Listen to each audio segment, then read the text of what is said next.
ఇప్పుడు intersections unions అవి చూస్తుంటారు లేదో అంటే రెండు సర్కిల్ ఉంటాయి కామన్గా ఇట్లా రెండు సెక్షన్లు ఇంటర్సెక్షన్ అనుకోండి. కామన్గా ఇప్పుడు పవన్ కళ్యాణ్ గారి ఓట్ బ్యాంకింగ్లో ఇంటర్సెక్షన్ ఓట్ బ్యాంకింగ్ ఉంటుంది. అంటే అది పవన్ కళ్యాణ్ గారిని నమ్మేవాళ్ళు అట్ ది సేమ్ టైం బీజేపీని నమ్మేవాళ్ళు సిద్ధాంతపరంగా ఇద్దరు కామన్గా ఉండాలనుకునేవాళ్ళు. అలాగే కోర్గా పవన్ కళ్యాణ్ గారికి ఇంకో సెపరేట్ ఓట్ బ్యాంకింగ్ ఉంటుంది. ఆ ఓట్ బ్యాంకింగ్ ఉన్న వాళ్ళకి ఈ కోర్గా ఈ సర్కిల్ ఇంటర్సెక్షన్లోనే ఉన్న ఓట్ బ్యాంకింగ్కి కొంచెం వేరియేషన్స్ ఉంటుంది. ఇప్పుడు కామన్గా ఉన్న ఓట్ బ్యాంకింగ్ వరకు ఓకే, బట్ సెపరేట్గా పవన్ కళ్యాణ్ గారికి యూనిక్ బేస్డ్ ఓట్ బ్యాంక్, అది క్రిస్టియన్స్ ఉంటారు, ముస్లిమ్స్ ఉంటారు, డెవలప్ చేయాలని ఉంటారు. వాళ్ళకి ఏంటంటే ఈ ఇమేజ్ ఎక్కువ బిల్డ్ అయ్యే కొద్దీ ఓట్ బ్యాంకింగ్ పరంగా ఇట్టే వెళ్తున్నారు వెళ్ళే కొద్దీ వీరికి డిఫరెన్షియేట్ వస్తుంటుంది. ఆబ్వియస్గా లూజ్ అవుతూ ఉంటారు. అంటే యూనిక్ పాలిటిక్స్ ఎక్స్పెక్ట్ చేస్తారు. ఆబ్వియస్గా టీడీపీ చేస్తున్నా లేదా వైఎస్ఆర్సీపీ చేస్తున్న ఓట్ బ్యాంకింగ్తో పోలిస్తే జనసేనలో కొంత గ్రూప్ ఏంటంటే ఇది కొత్త రాజకీయాలకు మార్పు తీసుకొస్తుంది, జీరో పాలిటిక్స్ వైపు అటు చూడండి. అట్లాగా జీరో పాలిటిక్స్ అంటే డబ్బులు అది కాదు, ఖర్చు పెట్టే డబ్బులు ఇచ్చేది కాకుండా మామూలుగా రైట్ పీపుల్కి ఏం కోరుకుంటారు అలాంటి పాలిటిక్స్ మీదే చేస్తుంది. అలాంటిదే జనసేన ముందుకు తీసుకెళ్తుంది అన్న ఆ ఓట్ బ్యాంకింగ్ పర్స్పెక్టివ్ ఉన్న ఓట్ బ్యాంకింగ్ మటుకు ఎఫెక్ట్ పడుతుంది. ఇంటర్సెక్షన్గా ఉండి తన తత్వాలు బీజేపీ తత్వాలు లేదా ఆలోచనలు ఒకటే ఉన్న ఓట్ బ్యాంకింగ్ ఏదైతే ఉంటుందో వాళ్ళకి మటుకు అడ్వాంటేజ్ ఉంటుంది. కరెక్ట్ గా చేస్తున్నారు పవన్ కళ్యాణ్. పార్టీ పర్సెప్షన్ లో చూస్తే అలాంటి ఓట్ బ్యాంక్ ఇంత ఇనిషియల్ స్టేజ్ లో దూరం చేసుకోవడం అంటే మైనస్ వేరీ చేసుకోవాలండి. మనం ఎంత వరకు దీన్ని స్ట్రెచ్ చేయొచ్చు, ఎంత ముందుకు వెళ్తే బాగుంటుంది. మనం 21 సీట్లు గెలిచాం, నెక్స్ట్ టైం ముందు మొత్తం గెలవాలంటే ఎన్ని గెలుచుకోవాలి. ఓవరాల్గా కంట్రీలో బీజేపీ యొక్క పరిస్థితి ఇప్పుడు ఎక్కువ బీజేపీ లూజ్ అవుతుంది అనుకోండి, దాంతోపాటు దాని మీద నిలబడ్డ వాళ్ళు కూడా లూజ్ అయిపోతూ ఉంటారు. సో ఎప్పుడు ఏ స్టాండ్ తీసుకోవాలి, ఎలా వెళ్తే బాగుంటుంది, ఎంత దూరం వెళ్తే బాగుంటుంది, ఏ ఇష్యూని ఎంతవరకు స్ట్రెచ్ చేయాలనేది చాలా జాగ్రత్తగా, ఎలాంటి అందులో సెన్సిటివ్ టాపిక్స్ వచ్చినప్పుడు చాలా జాగ్రత్తగా హ్యాండిల్ చేయాల్సి వస్తుంది any political party. Okay, political పార్టీస్ని ఫ్లోట్ చేసే సినిమా హీరోస్ యొక్క పొలిటికల్ సస్టైనిటీ ఎంతవరకు ఉంటుందంటారు? ఇక్కడ ఏపీలో పవన్ కళ్యాణ్ గారిది మనం చూసాము, ఆఫ్టర్ ఆల్మోస్ట్ 14.5 years తనకు ఒక మంచి విక్టరీ వచ్చేసింది. అక్కడ ఇప్పుడు అగైన్ మళ్ళీ మనం తమిళనాడులో విజయ్ గారి పార్టీ చూస్తూ ఉన్నాము. సో ఎట్లా ఉంటుందంటారు వాళ్ళ గ్రోత్? అంటే ఒక్కటండి, ఇప్పుడు ఎనీ పొలిటికల్ పార్టీ వీళ్ళకి అడ్వాంటేజ్ ఉంటుంది. ఇంత సినిమాలు చెప్పినట్టు చాలా రోజులుగా first day openings, first show openings వరకు ఉపయోగపడుతుంది. వన్స్ ఒకసారి గెలిచేసాక, ఇప్పుడు గెలిచే వరకు 14 సంవత్సరాలు అక్కడ విజయ్ గారు స్టార్ట్ చేస్తున్నారు, లేదా గెలవచ్చు, లేదా ఎంజీఆర్ కావచ్చు, ఎన్టీఆర్ గెలిచిన తర్వాత వాళ్ళు తీసుకునే నిర్ణయాలను బట్టి ఇంకా మళ్ళీ సినిమా స్టార్ ఓటేరు. ఇప్పుడు నేను రాజశేఖర రెడ్డి కొడుకుని అని చెప్పినప్పుడు ఫస్ట్ టైం ఉపయోగపడుతుంది, నెక్స్ట్ టైం రాజశేఖర రెడ్డి కొడుకుగా ఓటేరు. అంటే మీరేం చేశారు, అలాగే హీరోగా నేను అభిమానిస్తున్నాను, హీరోగా ఓటేసాను, నెక్స్ట్ టైం ఇంకా అది ఉపయోగపడదు. నెక్స్ట్ టైం మీరు ఏం చేయగలిగారు, ఏం చేశారు, ఏ నిర్ణయాలు తీశారు, నా మార్క్ ఆఫ్ పాలిటిక్స్ ఏంటి, అబ్బా ఇది పవన్ కళ్యాణ్ తీసుకున్న నిర్ణయం, ఇది తన బ్రాండ్, ఈ చేంజెస్ మటుకు తన వల్లే వచ్చాయి, తను లేకపోతే ఇది ఇంపాసిబుల్ కేసు అన్న పీపుల్లో చేంజెస్ ఏం కనపడుతున్నాయని బట్టి 21 నుంచి 41 వెళ్ళడమా, 71 వెళ్ళడమా, లేదా 21 కూడా తగ్గడమా అనేది ఆధారపడుతుంది. ఈ 2029 చాలా దూరంగా ఒకసారి ఆలోచించి క్వశ్చన్ ముందుగానే అడగాల్సి వస్తుంది. 2024 కంప్లీట్ అయిపోయింది. ప్రతిపక్షంలో జగన్మోహన్ రెడ్డి గారికి 40% ఓట్ బ్యాంక్ ఉందని ప్రతిసారి మాట్లాడుతూ ఉన్నారు. 29 సినారియో ఇదే కూటమి వర్సెస్ జగన్ గా ఉండబోతూ ఉన్నాయా ఎలక్షన్స్, లేదంటే Janasena will be back with BJP అయ్యే అవకాశం ఏమైనా కనిపిస్తుంది? చెప్పండి, చాలా లాంగ్ రన్ అండి. ఒకటి మటుకు ఫేవరింగ్ ఏంటంటే కాంగ్రెస్ చాలా బలపడుతుంది ఏపీలో కాదు, మొత్తం ఆల్ ఓవర్ ఇండియాలో. దాని ఇంపాక్ట్ అన్ని స్టేట్స్ లోనూ ఉంటుంది. ఆబ్వియస్లీ ఇప్పుడు బీజేపీకి 1% 2% ఉంది కదా, బీజేపీకి ఎవరు ఓట్లు వేస్తారు అనుకున్న స్టేజ్ కాడి నుంచి ఇప్పుడు ఎంపీలు కానీ ఎమ్మెల్యేలు కానీ గెలుచుకుని అసోసియేట్ ఉంటే బాగుంటుంది కదా అని ఉంటుంది. ఎందుకంటే ప్రతి స్టేటు సెంట్రల్లో గెలిచే పార్టీతో అసోసియేట్ అవ్వాలని కోరుకుంటూ ఉంటారు. Both are came from the ఒకే ఒక బ్రీడ్ నుంచి వచ్చిన వాళ్ళు, కాంగ్రెస్ కానీ వైఎస్ఆర్సీపీ కానీ. సో ఎంత కాంగ్రెస్ డెవలప్ అవుతా ఉంటే వైఎస్ఆర్సీపీకి తెలియకుండా డైరెక్ట్లీ ఆర్ ఇండైరెక్ట్లీ అంత ఫెచ్ అవుతూ ఉంటుంది. బీజేపీ యొక్క ఓట్ బ్యాంకింగ్, వైఎస్ఆర్సీపీకి ఉన్న ఓట్ బ్యాంకింగ్ కంప్లీట్లీ వేరే different set of vote banking. ఏముందో వైఎస్ఆర్సీపీ బీజేపీతో అసోసియేట్ అయినా లేదా ఉన్నప్పటికీ కూడా డైరెక్ట్లీ ఆర్ ఇండైరెక్ట్లీ ఇంతకుముందు వరకు, బట్ డైరెక్ట్గా వచ్చి నేను బీజేపీతో అసోసియేట్ అవుతున్నాను, బీజేపీ చేసేది రైటే, బీజేపీతో పార్టీతో మనం కలిసి ఉంటాం అని ఓపెన్ స్టేట్మెంట్ కానీ ఓపెన్గా వెళ్ళారు. ఎందుకంటే రెండు విభిన్నమైనటువంటి vote banking. But it comes to Congress తనకు ఒక ఫేవర్ ఉంటుంది, ఎందుకంటే ప్యారలల్ ఓట్ బ్యాంకింగ్, రెండు భావజాలం కానీ ఓట్ బ్యాంకింగ్ కానీ.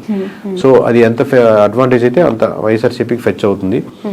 So at the same time other side కూడా మన డెవలప్మెంట్ బాగుంటే వీళ్ళకి ఫెచ్ అవుతుంది. లేదు ఓన్లీ బీజేపీ తోనే అవుతుందంటే నష్టపోయేదానికి ఆస్కారం ఉంటుంది. వైఎస్ఆర్ కాంగ్రెస్ పార్టీ ప్యారలల్ గా చూసినప్పటికీ కూడా ఏపీ విషయానికి వస్తే there is very separate scenario అండి. కాంగ్రెస్ పార్టీ విషయంలో అక్కడ ఒక అన్యాయం చేసింది, మాకు ద్రోహం చేసిన పార్టీగా ఆ పార్టీ పైన ముద్ర ఉంది. అది ఎంతవరకు చెరిపేసుకుంటుంది ఆ పార్టీ అనేది మళ్ళీ ఒక క్వశ్చన్ మార్క్ గా కనిపిస్తుంది. సో అక్కడ గ్రో అనేది, కాంగ్రెస్ యొక్క గ్రో అనేది కనిపిస్తుందంటారా ఏపీలో? ఎందుకంటే ప్రత్యేక హోదా గురించి ఉద్యమాలు, ధర్నాలు ఇప్పటికీ డిమాండ్ చేసే అనేక మేధావులు ఉన్నప్పుడు సో దీని గ్రోత్ ఎట్లా ఉంటుందంటారు? ఆబ్వియస్ గా దాని ఇంపాక్ట్ ఉంది. బట్ ఇంకా ఈ 4 years లో దాన్ని ఎలా కన్వర్ట్ చేసుకోగలరు, ఎందుకంటే కాంగ్రెస్ బలంగా ఉన్నటువంటి ఒకప్పుడు స్టేటే కదా. సో ఎంత కన్వర్ట్ చేసుకుంటారు అనేది ఇప్పటి నుంచి తీసుకునే డిసిషన్ బట్టి ఆధారపడుతుంది అంటున్నాను. ఇప్పటికైతే మామూలుగా కాంగ్రెస్కి ఓట్ బ్యాంకింగ్ ఇక్కడ ఏపీ వరకు పెరిగిపోయింది, అద్భుతంగా ఉందని లేదు. బట్ నేనేంటంటే నేషనల్ వైడ్ నుంచి ఇంపాక్ట్ వస్తున్నప్పుడు దాని ఇంపాక్ట్ ఎంతో కొంత ఆంధ్రప్రదేశ్ మీద కూడా పడేదానికి ఆస్కారం ఉంది. ఇప్పుడు మనం కూడా అబ్జర్వ్ చేస్తుంటారు కదా సెంట్రల్లో ఏ గవర్నమెంట్ రాబోతుంది అనేది. సో దాని ఇంపాక్ట్ దీని మీద పడుతుంది అంటున్నాను. ఇప్పుడు కూటమి ప్రభుత్వానికి సంబంధించి 3 పార్టీల కూటమి ఇది. ఒక 1.5 year 2 years తర్వాత ఖచ్చితంగా టీడీపీ సింగిల్ గానే మళ్ళీ నెక్స్ట్ ఎలక్షన్స్ కి బరిలో దిగే అవకాశం ఉంది. బీజేపీ, జనసేన మాత్రమే అలైన్ కొనసాగబోతుంది అనేది ఎక్కువగా వినిపిస్తూ ఉన్న మాట. అంటే ఇప్పుడు ప్రస్తుతానికి అయితే అలా వాళ్ళ ఆలోచన నాకు, ఎందుకంటే అందరితో మాట్లాడుతున్నట్టు అలా ఏం అనుకోవట్లేదండి. కూటమిగానే వెళ్దాం అనుకుంటున్నారు. బట్ బయట నుంచి అది టాక్ అవ్వచ్చు. ఎందుకనంటే ఎక్కడో ఇంటర్నల్ గా కొన్ని క్లాషెస్ అయితే స్టార్ట్ అయ్యాయి. అవి ఉంటాయి మేడం, ఎందుకంటే ఒక వైఫ్ అండ్ హస్బెండ్ మీద 100 ఇష్యూస్ ఉన్నట్టు అబ్వియస్గా ఇది 2 పార్టీలు, 2 డిఫరెంట్ భావజాలు ఉంటాయి, 2 వీళ్ళ ఆస్పిరేషన్స్ ఎక్కువ ఉంటాయి. ఎప్పటికైనా టీడీపీ కార్యకర్తలు ఏమనుకుంటారు, చంద్రబాబు నాయుడు గారే ఉండాలి, తర్వాత లోకేష్ గారే ఉండాలి, ముందుకెళ్ళాలనుకుంటారు.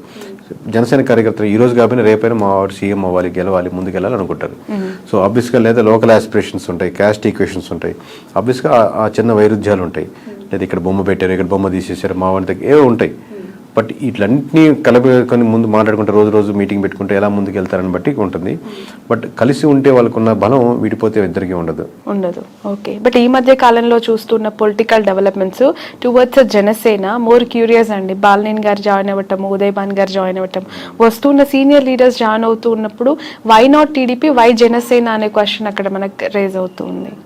అంటే అక్కడ ఉన్నటువంటి సమీకరణాలు బట్టి ఫ్యూచర్లో ఇదైతే బాగుంటుంది కదా, అక్కడ ఉన్న క్యాస్ట్ ఈక్వేషన్స్ అన్ని పెట్టి జాయిన్ అవుతారండి. ఇంతకుముందు బాలినేని గారు కూడా ఇప్పుడు అంతకుముందు టీడీపీ నుంచి ఆఫర్ వచ్చింది, లేదా జనసేన నుంచి ఆఫర్ వచ్చి ఉండొచ్చు, లేదా ఇప్పుడు అయిపోయిన తర్వాత ఇప్పుడు ఆల్రెడీ టీడీపీ నుంచి వాళ్ళు క్యాండిడేట్ ఉన్నారు కదా, గెలుచున్నారు కదా, మనం నెక్స్ట్ జనసేనకి అయితే బాగుంటుందని లోకల్ సమీకరణాలు పట్టుకొని ఆ డిసిషన్ తీసుకుంటా ఉంటారు ఎనీ ఎమ్మెల్యే. బట్ ఈ జాయినింగ్స్ అనేవి ఈ 2 పార్టీస్ మధ్య ఏమి క్లాషెస్ కి దారి తీయదా మోర్? అంటే ఎందుకంటే ఆల్రెడీ ఒక పెద్ద పార్టీ ఇద్దరికి ఒక అండర్స్టాండింగ్ ఏంటంటే అండి, ఇప్పుడు మీకు ఇందాక వైఫ్ అండ్ హస్బెండ్ ఎగ్జాంపుల్ ఏంటంటే మీకు ఒక పిల్లలు, అందుకే మీకు కామన్ గోల్ ఎక్కువ ఉంటుంది. At the same time me individual మీకు కొన్ని లక్ష్యాలు ఉంటాయి, మీకు ఆయనకు ఎక్కువ లక్ష్యాలు ఉన్నట్టు. ఇక్కడ ఏమవుతుందంటే ఆబ్వియస్లీ రేపు పొద్దున్న నా పార్టీ బలోపేతం చేసుకోవాలని 2 పార్టీలకి ఉంటుంది, 2 పార్టీ లీడర్లకి ఉంటుంది. సో ప్యారల్గా ఒకటి మీకు తెలిసినా ఒకటి తెలియకపోయినా 2 పార్టీలు తన పార్టీ బలోపేతం చేసుకోవాలని వర్క్ చేసుకుంటూ ఉంటాయి. దాంట్లో ఎటువంటి సందేహం లేదు. ఎన్నికలకి ముందు వైఎస్ఆర్సీపీ నుంచి చాలా మంచి లీడర్స్, సీనియర్ ఫైనాన్షియల్ స్ట్రెంగ్త్ ఉన్న లీడర్స్ ని వైసీపీ పోగొట్టుకుంది. అది ఎంతవరకు కారణం అనేది ఇప్పటికి కూడా వాళ్ళు తెలుసుకున్నారో లేదో తెలియదు, కానీ బాలినేని లాంటి సీనియర్ లీడర్స్ ఇప్పటికీ కూడా వెళ్ళిపోతూ ఉన్నారు. వాట్ ఈస్ వైసీపీ ఫ్యూచర్ అండి, వైఎస్ఆర్సీపీ భవితవ్యం? అంటే ఇంతమంది 11 వచ్చినప్పటికీ కూడా కొంతమంది ఓడిపోయినా సీనియర్స్, ఇప్పుడు బొత్స గారు అవ్వచ్చు, పెద్దిరెడ్డి గారు అవ్వచ్చు, విజయసాయి రెడ్డి, ఇలాంటి పెద్ద సీనియర్ లీడర్స్ ఉన్నారు. సో ఎలా ఉండబోతుందంటారు ఫ్యూచర్, ఆ పార్టీ భవిష్యత్? అంటే ఎనీ పార్టీ అండి, నాట్ ఓన్లీ వైఎస్ఆర్సీపీ, ఎనీ పార్టీలో లీడర్స్ పోతుంటారు. ఇప్పుడు టీడీపీ నుంచి కూడా చాలా మంది వైఎస్ఆర్సీపీకి వెళ్ళినప్పుడు, లేదా ప్రజారాజ్యం నుంచి చాలా మంది మూవ్ అయ్యేలో ఉంటారు. పార్టీ మీరు స్ట్రక్చర్ అదే కాన్సెప్ట్ నిలబెట్టుకుని అదే ముందుకు వెళ్తూ ఉంటే లీడర్స్ వస్తుంటారు, పోతుంటారు, పార్టీలు ముందుకు వెళ్తూనే ఉంటాయి. బట్ మీరు అదే కాన్సెప్ట్ని, ఆ కాన్ఫిడెన్స్ని పీపుల్లో బిలీవ్ చేసేటట్టు ఉండగలిగితే టైం కొంచెం గడిచిన తర్వాత మీకు మళ్ళీ జనాలు నమ్మేదానికి ఆస్కారం ఉంటుంది. మీరు అసలు బిలీఫ్ సిస్టమే కోల్పోయారు అనుకోండి, లీడర్స్ మొత్తం 175 మంది యాస్టీజ్గా ఉన్నా కానీ ఏం గెలవలేవు. మీ సలహా ఏంటి? ఎవరికండి? 40% ఓట్ బ్యాంక్ వచ్చింది, 11 సీట్లే వచ్చాయి, అయినా ప్రతిపక్షంలో కూర్చున్నారు, ప్రతిపక్ష హోదానే లేదు అని చెప్పి మాట్లాడేవాళ్ళు. మీరు ఒక కేకే కన్సల్టెన్సీ నుంచి యాజ్ అ సీఈఓగా జగన్మోహన్ రెడ్డికి కావచ్చు, వైఎస్ఆర్సీపీకి కావచ్చు, వెళ్తాం అనుకునే లీడర్స్ కావచ్చు, వాట్ ఈస్ యువర్ అడ్వైస్? ఒక్కొక్క ఇండివిజువల్ ఎమ్మెల్యేకి ఒక్కొక్క నియోజకవర్గం బట్టి ఆబ్వియస్గా మేము ఇదే టెక్నికల్గా మేము ఇదే వాళ్ళ దగ్గర మనం చార్జ్ చేసి తీసుకొని అక్కడ వర్క్ చేసి సర్వే చేసి ఏది కరెక్ట్ ఉంటుంది బాగుంటుంది ఏది గెలిస్తే బాగుంటుంది అని చెప్తుంటాం. బట్ మీరు జనరలైజ్ స్టేట్మెంట్ అడుగుతున్నారు కాబట్టి ఇమీడియట్గా చెప్పలేదు. కొంతమంది ఏంటంటే అండి, నేను మళ్ళీ నెక్స్ట్ టైం గెలవాలి అనేది వస్తుంటారు. ఈ పార్టీ కాబట్టి ఏ పార్టీ అయినా గెలవాలి, నేను గెలిస్తే చాలు, ఏ పార్టీ అయినా పర్లేదు అది చెప్పండి అంటుంటారు. సో ఓవరాల్గా మీకు ఎక్కడైనా సరే ప్రజలు ఏం కోరుకుంటున్నారో ఆ ప్రజల పర్స్పెక్టివ్లో మీరు వర్క్ చేస్తున్న రెడీగా ఉందా లేదా, ఫ్యూచర్లో నాకు ఇక్కడ అవకాశం ఉంది అనుకుంటే రైట్. పార్టీ యాంగిల్లో ఇది జనరలైజ్ స్టేట్మెంట్ చెప్పలేదు. అంటే జగన్ గారు ఏం చేస్తే ప్రతిపక్షంలో ఇంకా బెటర్ గా వాళ్ళు ఫైట్ చేయొచ్చు. ఎవరైనా అంటే ఇప్పుడు వీళ్ళు సిట్టింగ్ అన్న అపోజిషన్ ఒకటే, దీంట్లో ఏం పెద్ద ప్రిన్సిపల్లో ఏం తేడా లేదు. దీంట్లో మనం చెప్పేది గ్రౌండ్ రియాలిటీలో ఎటువంటి ఇష్యూస్ ఉన్నాయి, ప్రజలకు ఎక్కడెక్కడ మద్దతు కావాలి, ఏ వర్గాలకి నేను నిలబడాలి, అన్ని వర్గాల్లో నేను నాయకుడిగా నేను నిలబడాలి. నేను కాదు నేను లీడర్స్ కాదు. లీడర్ ఎప్పుడు ఇంకా గొప్ప లీడర్ అవుతా అంటే మీరు ఎంతోమంది లీడర్స్ని రకరకాల సెక్షన్స్లో తయారు చేసినప్పుడు గొప్ప లీడర్ అవుతారు. అది ఇప్పుడు నేను రిక్రూట్ చేసుకుంటున్నాను, ఇప్పుడు మేము ఇంట్రెస్ట్ చేస్తా ఉన్నాను. ప్రతి ఇంటర్వ్యూలో నేను చూసుకునేది అంశం ఏంటంటే నాకంటే ఇతనికి లేదా అమ్మాయికి ఎక్కువ టాలెంట్ టెక్నికల్గా ఈ విషయంలో ఉందా, లేదా ఆల్రెడీ ఉన్న వాళ్ళకంటే ఎక్కువ టాలెంట్ ఉందా అని చూసుకుని లీడర్ అవుతాడు. నాకంటే ఎక్కువ టాలెంట్ ఉండకూడదు, నేనే లీడర్ ఉండాలి అనేది కంటే కూడా ప్రతి నియోజకవర్గంలో ప్రతి అంశంలో నాకంటే వాక్చాతుర్యంలో కానీ, మాట్లాడే విషయంలో కానీ, సబ్జెక్ట్ నాలెడ్జ్లో కానీ, మాట్లాడితే కరెక్ట్గా మాట్లాడే పర్సన్స్ కానీ, అంటే అపోజిషన్ కూడా చాలా టెక్నికల్గా మాట్లాడుతున్నాడు, చాలా రైట్ ఇతను, ఓన్లీ అరిచేసి ఏదో తిట్టేసినట్టు కాకుండా అలాగా టెక్నికల్ సబ్జెక్ట్ ఉండే లీడర్స్ని మీరు డెవలప్ చేయగలిగితే ఈ ఉన్న 4-5 సంవత్సరాల్లో మీరు మళ్ళీ గవర్నమెంట్ ఫామ్ చేయడానికో లేకపోతే మీరు ముందుకు రావడానికో తేడా ఉంటుంది. కానీ ఇదే పద్ధతిలో వెళ్తే ఇదే లైన్లో వెళ్తా ఉంటే మళ్ళీ మీకు కష్టమే. ఓకే. ఈ 2 తెలుగు స్టేట్స్లో ప్రాంతీయ పార్టీలకు ఎంతో కొంత కోర్ ఓట్ బ్యాంక్ని కైవసం చేసుకొని సస్టైన్ చేస్తున్న పార్టీస్ని మనం చూస్తూ ఉన్నాం. ఇక్కడంటే ఇప్పుడు కాంగ్రెస్ అధికారంలోకి వచ్చింది, అగైన్ అక్కడ మళ్ళీ ప్రాంతీయ పార్టీ, కోర్స్ జాతీయ పార్టీ అయినప్పటికీ కూడా వాళ్ళు ప్రాంతీయ పార్టీగానే ఎస్టాబ్లిష్ అయ్యారు, టీడీపీ. సో ఒక ప్రాంతీయ పార్టీ యొక్క ప్రభావము, వాళ్ళ ఇంపాక్ట్స్ 2 స్టేట్స్లో ఇంతకాలం చూసిన ప్రజలు మతతత్వ రాజకీయాల్ని, మతతత్వ పార్టీలను ఎంకరేజ్ చేస్తాయా, కన్సిడర్ చేస్తాయా? అంటే ఇప్పుడు నేను నేషనల్ వైడ్గా చెప్తున్నా కదండి, మతానికి ఉన్న సంబంధించిన ఓట్ బ్యాంక్ అంటే ఇక్కడ ఎస్పెషల్లీ 2 తెలుగు స్టేట్స్ గురించి నేను మాట్లాడుతాను. అంటే కంపారిటివ్ నార్త్లో పోలిస్తే ఇప్పుడిప్పుడే సౌత్లో బీజేపీది కూడా ఇంకొంచెం ఉంది.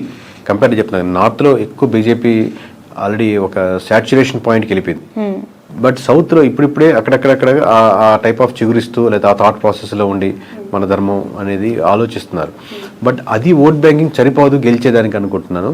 ఒకసారి మీకు సెంట్రల్లో బీజేపీ తగ్గిపోతుంది అనుకోండి, దాని ఇంపాక్ట్ మన స్టేట్లో కూడా పడుతుంది. మొత్తం స్టేట్లో సెంటర్లో మనకు గవర్నమెంట్ మారుతుంది అనుకోండి, అది మన స్టేట్కి వచ్చేసరికి కూడా మన ఇంపాక్ట్ పడుతుంది. ఎప్పుడైతే మీకు బీజేపీ మీద ఎఫెక్ట్ ఎక్కువ పడిపోతుందో, బీజేపీ మునిగిపోతుందో, దానికి బీజేపీ ఆధారితంగా నిలబడిన పార్టీలు కూడా దాని ప్రభావం, దాని ఎఫెక్ట్ ఎంతో కొంత తీసుకోక తప్పదు. Okay. In future Nara Lokesh గారికి, పవన్ కళ్యాణ్ గారికి ఎవరికి ఎక్కువగా సీఎం అయ్యే అవకాశం ఉంది అని అంటారు? మీ అజంప్షన్ ఏంటి? అది చెప్పలేము, ఎందుకంటే అండి ఇది హైపోతెటికల్